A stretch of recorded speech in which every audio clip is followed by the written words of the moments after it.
नमस्कार दोस्तों, मैं विद्याधर मेहता आपके समक्ष अभी विद्यापति भक्त या श्रृंगार कवि हैं इस टॉपिक को लेकर आया हूं, क्योंकि यह टॉपिक स्नातक और स्नातकोत्तर के परीक्षा में अक्सर पूछे जाते हैं।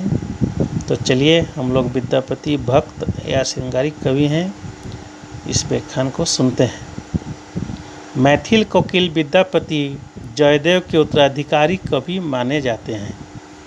इनके काव्य में विषय की वैविध्य है, क्योंकि इन्होंने एक तरफ राजभक्ति तो दूसरी तरफ देवभक्ति दिखाई है और इन दोनों तटों के बीच में श्रृंगार की सरस धारा को प्रभावित किया है। इसलिए हमेशा विवाद बना रहता है कि विद्यापति श्रृंगारिक हैं या भक्त कवि। काव्य की विषय और कला पक्ष की दृष्टि से विद्यापति को मूलतः भक्त एवं श्रृंगारिक दोनों कवि माना जा सकता है, क्योंकि महाकवि ने भक्ति के लिए यौवन के सौंदर्य को उकरने में ही सर्वाधिक काव्य रचे हैं। विद्यापति बहुदेवोपासक भक्त कवि हैं।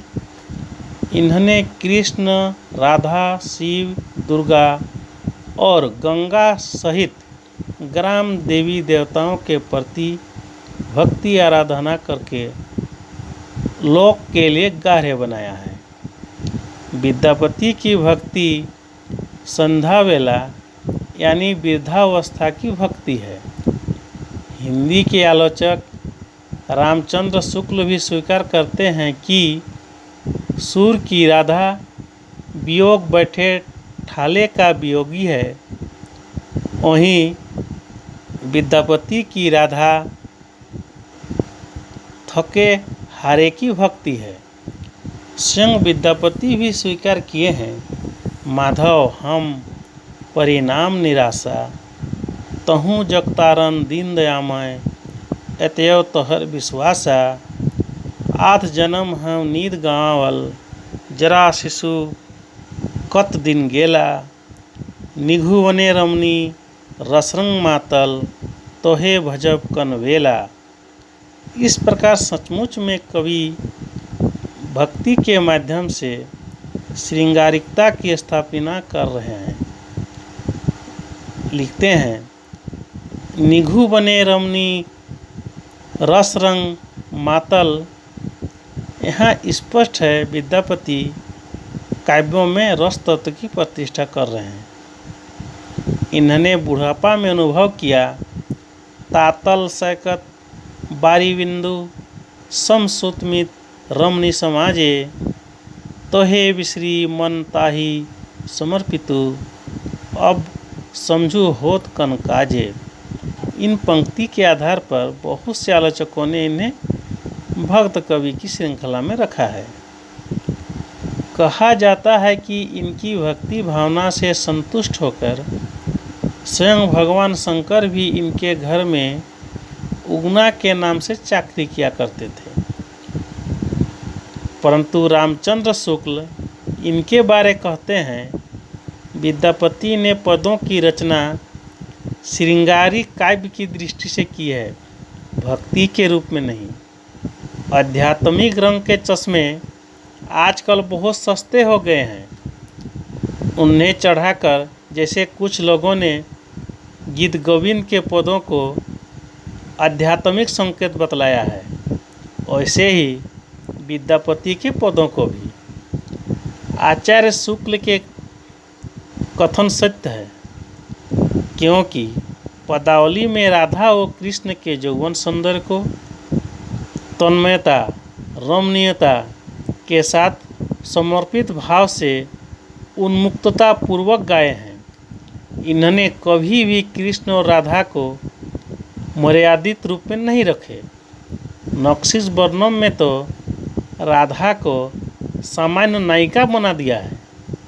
राधा के जुआवस्था को अमरवेली कहा है, जिसके फल जुगल उरज और विद्यापति इन फल की प्राप्ति के लिए आँखों के जल से सींचकर आशा की लता को हमेशा बढ़ाए रखते हैं।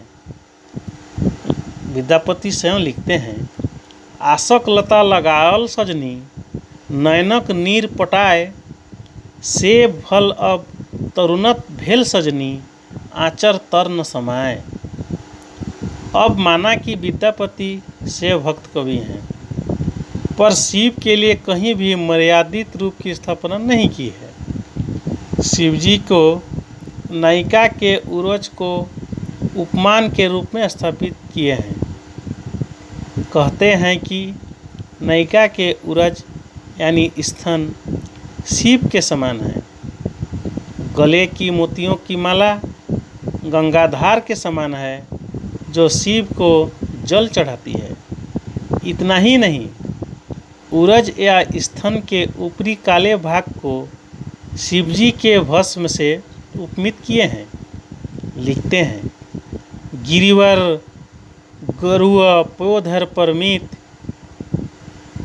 गिय गज मौलिक हारा, काम कम्बु भरी कनक शंभु परी, ढारत सुरसरी धारा। चंदन चरछू पयोधर रे, ग्रीम गज मुक्ताहार, भस्म भरलो जनु शंकर रे, सूर सरी जलधार। विद्यापति की गंगा भक्त कवि भी कहा गया है, पर गंगा से भी मर्यादा का ख्याल नहीं रखा है, क्योंकि गंगा भक्ति के सामने भी काम वासना ही सक्रिय हुआ है। जैसे कि गंगा को नायिका के मुक्ता माला से सम्मिलित किया गया है, जो कामदेव के घोड़े रूपी लाल लाल स्थानों पर जल चढ़ा रहे हैं। विद्यापति पार्वती भक्त कवि भी हैं, परंतु पार्वती के मर्यादा का ख्याल नहीं रखे हैं और इनके सामने ही नाचरियों का उल्लेख करते हैं। विद्यापति राजा शिव सिंह तथा रानी लक्ष्मी देवी के दरबारी कवि हैं। इन्हें दरबार में सुखपूर्वक समय बिता रहे थे, अतः दरबारी संस्कृति के अनुरूप काम, नाम और आराम के सारे सुख प्राप्त थे। इसलिए राजा शिव सिंह और रानी लक्ष्मी देवी के ही संतुष्ट हेतु नायिका के वय संधि के चित्रण में भी मर्यादा को भूल गए हैं और लिखते हैं, निरंजने उरज हेरी कलवेरी, हंसई से अपन पयोधर हेरी, पहिल बदरी संपूर्ण नवरंग, दिन दिन अनंग अगोरल अंग। वय संधि के वर्णन में नायिका की चपलता और मुस्कान को हमेशा नौ उरोजों के सामने ही उपस्थित किए हैं तथा काम को भूल नहीं पाए हैं। चाउकी चलऊ खने खने, चले मंद मनमय पाठ सहित अनुबंध, हृदय मुकुट हेरी हेरी थोर, खने खने आचर दये खने भोर।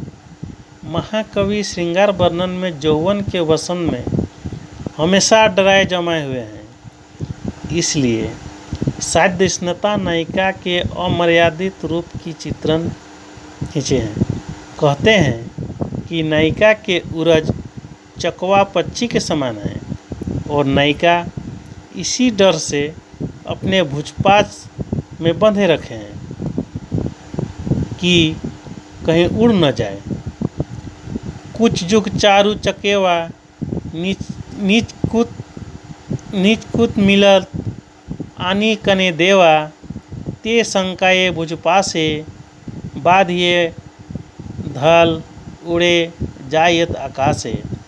इतना ही नहीं, विद्यापति ने सुहागरात के अनुभवों को अपने काव्य में विषय बनाया है और कहते हैं, तिल एक कठिन पहिल अपराध है।